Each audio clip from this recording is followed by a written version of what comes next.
नमस्कार। मैं वैद्य शिखा शर्मा आप सबका स्वागत करती हूँ।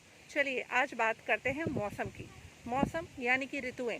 इतना अच्छा मौसम है और हमें ये जानकारी ही नहीं है कि अगर हम भारतीय परंपरा के अनुसार देखें या आयुर्वेद के दृष्टिकोण से देखें तो हमें ये पता नहीं कि कौन सी ऋतु चल रही है, और शायद ढंग से इस बात का भी ज्ञान नहीं है कि हमें क्या खाना पीना चाहिए, क्या हमारा आहार व्यवहार होना चाहिए, क्या हमें नहीं करना चाहिए।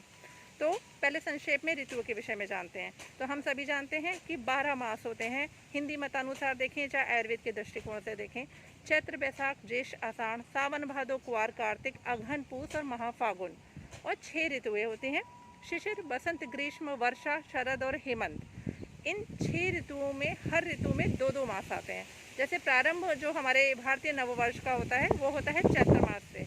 तो चैत्र बैसाख ये दोनों जो आते हैं ये बसंत ऋतु में आते हैं। ज्येष्ठ आषाढ़, तो जेठ तो हम सभी जानते हैं कि गर्मी का महीना है, तो ज्येष्ठ और आषाढ़ आते हैं ग्रीष्म ऋतु में। इस समय भी ज्येष्ठ का माह ही चल रहा है। मौसम आज बहुत अच्छा है लेकिन माह ज्येष्ठ का है। फिर आता है श्रावण भादो। श्रावण हम सभी जानते हैं सावन वर्षा ऋतु, तो श्रावण भादो वर्षा ऋतु। फिर आता है कुआर कार्तिक या अश्विन कार्तिक, ये है शरद ऋतु। फिर अगहन पूस या पौष का माह, तो ये है हेमंत ऋतु। और माघ और फागुन, फागुन जिसमें होली होती है, तो माघ और फागुन आते हैं शिशिर ऋतु में। तो हमेशा इसी प्रकार ये क्रम अनवरत चलता रहता है। एक और बात कि हमारा जो ये सारी 6 ऋतुएं हैं इनको मोटे मोटे तौर पे मेनली 2 भागों में बांटा गया है, उत्तरायण और दक्षिणायन, यानी कि आदान काल और विसर्ग काल। तो जो उत्तरायण या आदान काल होता है वो काल होता है जिसमें धीरे धीरे धीरे हमारे बल का ह्रास होता है या हमारे बल में कमी आती है। और विसर्ग काल वो होता है जिसमें हमारा बल निम्न रहता है, नीचे रहता है, कम रहता है, और धीरे धीरे उसमें उत्तरोत्तर वृद्धि होती है। तो पहले हम देखते हैं आदान काल के बारे में। तो आदान काल में 3 ऋतुएं आती हैं, शिशिर बसंत और ग्रीष्म। अर्थात अब इसमें देखेंगे जो शिशिर ऋतु होती है उसमें हमारा बल श्रेष्ठ रहता है। फिर जैसे जैसे आगे बढ़ेंगे बसंत आया, मध्यम हुआ, और ग्रीष्म में हमारा बल बहुत कम हो जाता है। उसके बाद आता है विसर्ग काल। तो विसर्ग काल में आते हैं वर्षा शरद और हेमंत। तो अभी चूंकि ग्रीष्म में बल हल्का हुआ है तो उसके बाद जो वर्षा ऋतु आती है उसमें भी हमारा बल निम्न रहता है। फिर उसके बाद धीरे धीरे शरद ऋतु में मध्यम, और आगे जाके हेमंत ऋतु में श्रेष्ठ बल हो जाता है। हम इसको अगर ऐसे भी देखना चाहें तो हम देखेंगे कि ये जो 3 ऋतु हैं आदान काल वाली यानी उत्तरायण वाली, उस समय आप लोग ये देखेंगे कि जब सूर्य पूर्व से पश्चिम की तरफ जाता है तो ये कुछ कुछ उत्तर दिशा का सहारा लेता हुआ जाता है, और जब दक्षिणायन होता है तो ये पूर्व से पश्चिम दक्षिण साइड से होता हुआ जाता है। तो उत्तरायण और दक्षिणायन इसमें 3-3 ऋतुएं और बल के बारे में हमने जानकारी देखी। और अगर हम इस समय देखें तो ये चल रहा है उत्तरायण का अंतिम ऋतु यानी कि ग्रीष्म ऋतु, और जाहिर सी बात है कि इसमें हमारा बल निम्न होता है। हम अपना शारीरिक बल देखें, हम अपनी अग्नि देखें, ये सारी ही चीज़ें ऐसी होती हैं जो प्राकृतिक रूप से हमारे शरीर में कम होती हैं। इसलिए हमें ऐसा खान पान आहार विहार करना है कि बहुत ज़्यादा हमारे शरीर से बल का ह्रास ना हो और वो बना रहे। अगर हम आयुर्वेद परिप्रेक्ष्य में देखें तो हमारे जो आचार्य हैं ना उसके बारे में बता रखा है। अगर हम परिचर्या देखिए, एक खास बात मैं आपको बताऊं कि इन ऋतुओं का ज्ञान हमारे लिए इसलिए आवश्यक है कि ताकि हम उसमें उसके अनुसार परिचर्या का पालन कर सकें।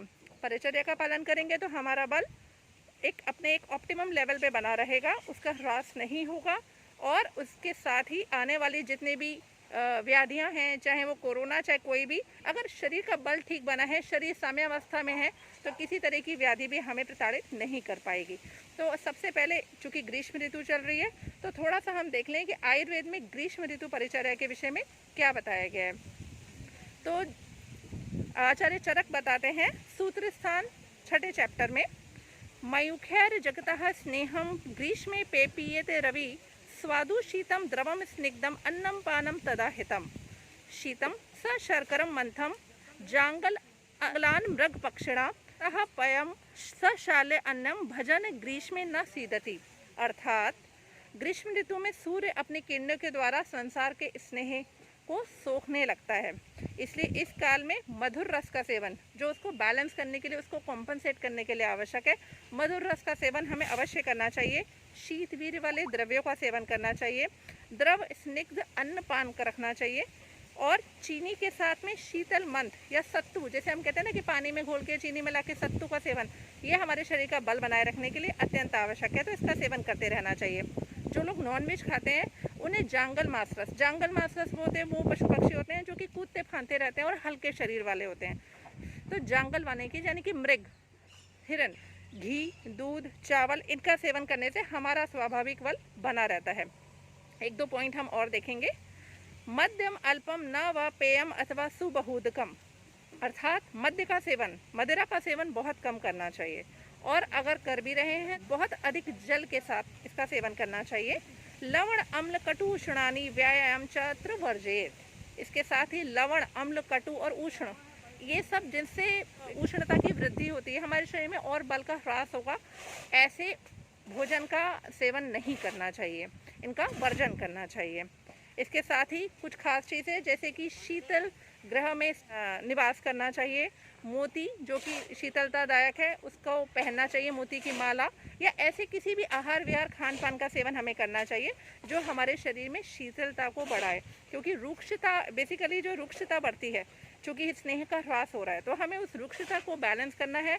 स्नेह वाली चीज़ें थोड़ी बहुत लेनी है सेवन में, साथ ही ऐसी भी चीज़ें लेनी है कि चूँकि अग्नि हल्की है, इस समय अग्नि भी निम्न लेवल पे होती है, तो उसका भी हमें बहुत ध्यान रखना है कि ऐसा भी हम भारी गरिष्ठ सेवन ना करें कि अग्नि को उसको पचाना भारी पड़ जाए। तो ओवरऑल फाइनल कॉन्सेप्ट यही है कि अपने शरीर के बल को बचाना है और ऐसा सेवन करना है जो अग्नि को भी कॉम्पनसेट करे, जो निम्न अग्नि है, और पाचन भी उसका अच्छे से हो जाए और हमारा बल भी बना रहे। इसी तरह से अन्य ऋतु की भी परिचर्या हैं जिनका उनके हिसाब से अगर हम पालन करेंगे तो हमारा शरीर अत्यंत स्वस्थ बना रहेगा। धन्यवाद।